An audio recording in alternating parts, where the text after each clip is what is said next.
at? Guy with a long rifle, we don't know where the hell he's at. The suspect said he was upset at white people. The suspect stated he wanted to kill white people, especially white officers. There has been a vicious, calculated, and despicable attack on law enforcement. We're hurting. Our profession is hurting. Dallas officers are hurting. Brent Thompson, Patrick Zamaripa, Michael Kroll. Names of 3 of the 5 police officers shot dead in an ambush in Dallas, Texas during what was supposed to be a peaceful protest last night. And this is the man who police say was behind this massacre. He is 25-year-old Micah Xavier Johnson, a former reservist for the U.S. Army who served in Afghanistan. This ambush sending shockwaves across the country, including Western New York. Now, the Buffalo Police Department mourning the loss of these officers in Dallas from last night, but today here it is dealing with yet another problem locally. Here's the story. A few hours ago, Buffalo Police Commissioner Dan Dorenda told reporters that since the shooting last night, his officers here have now been receiving credible threats. They're threats against police officers, period. Based on events in Dallas. They are threatening to, in some cases, shoot officers, and I won't go into more details at this time, but we may have further information later on. And so the department is now taking immediate measures to make sure its men and women are safe. It is now going to pair officers together, meaning there will be 2 officers per patrol car now, where normally there's only 1. In addition, Dorenda is advising officers to carry their guns when they're off duty, and also not to wear any clothing that could signify that they work for law enforcement. Here is what we know right now about the attack. 12 officers in total were shot. 5 were killed. 2 other people were also injured. Investigators say Johnson expressed anger for Black Lives Matter and told a hostage negotiator he, quote, wanted to kill officers. 7 Eyewitness News is everywhere, covering every angle of this Texas tragedy today. Let's begin now by heading right to the heart of the investigation. ABC's Marcy Gonzalez is in Dallas tonight, following the very latest from there. Today, heartbreak in Dallas following the loss and chaos here overnight.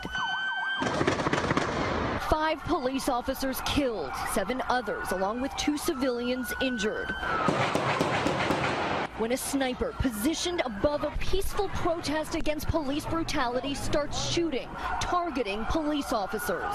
He said he was upset about the recent police shootings. The suspect stated he wanted to kill white people, especially white officers. With no cover from the spray of bullets from above, officers risk their lives saving others. One seen here taking on the gunman that officer killed in this final act of bravery. Among the victims, 43-year-old transit officer Brent Thompson, who was married just 2 weeks ago. Our hearts are broken by this loss. We are one people, and we stand together. Suspect Micah Johnson killed in the standoff. Police searching the former Army reservist home and questioning at least 3 other suspects. This was a well-planned, well-thought-out, evil tragedy, and we won't rest until we bring everyone involved to justice.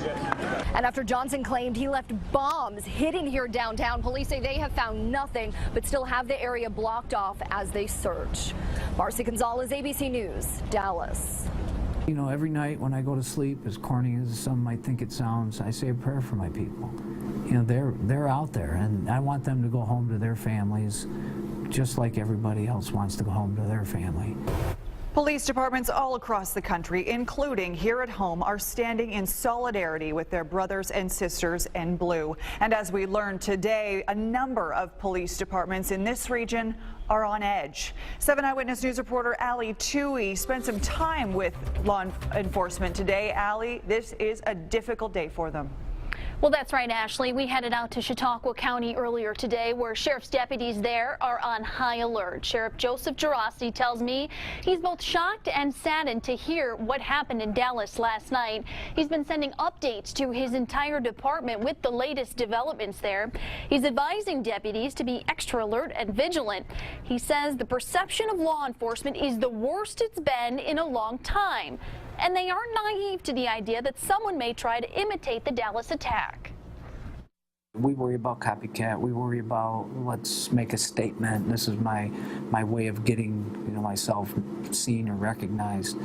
And life is too valuable. Gerasi says other than being extra careful, they aren't doing anything differently. His deputies are highly trained, and that training is designed to keep each person as safe as possible. Now, we did ride along with one sheriff's deputy today. He is a 24-year veteran with the force. We're going to tell you how he is handling his daily responsibilities differently in light of Dallas, coming up tonight at 6.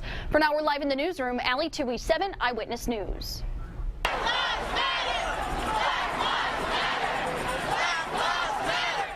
Now, this shooting happened during a Black Lives Matter protest held in Dallas last night. Hundreds of people came out demanding justice after 2 deadly police officer-involved shootings happened earlier this week. The first one in Louisiana and then a second in Minnesota. Today, a group of Buffalo protesters came out to MLK Park on the city's east side, all calling for an end to all of this deadly violence. 7 Eyewitness News reporter Josh Bazan is live at the park for us tonight. Now, Keith, you can see behind me here a big group of people came out tonight for the Black Lives Matter rally in MLK Park.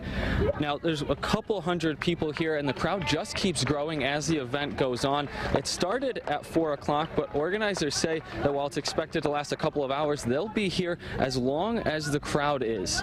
Now, this rally was organized originally to mourn the deaths of Philando Castile and Alton Sterling, 2 black men killed by police earlier this week. But after last night's attack in Dallas, the group remembered all lives lost to gun violence, and speakers called for an end to violence like this in the United States. I spoke to a few community leaders who say Buffalo is on the right path, and while work does need to be done to fix the relationship between police and community members, it's not as bad here as it is in some other places across the country. Here's what they had to say. Buffalo is unique. Those situations could happen here, but we talk about it a lot, collaboration, and then we sit down, talk with law enforcement.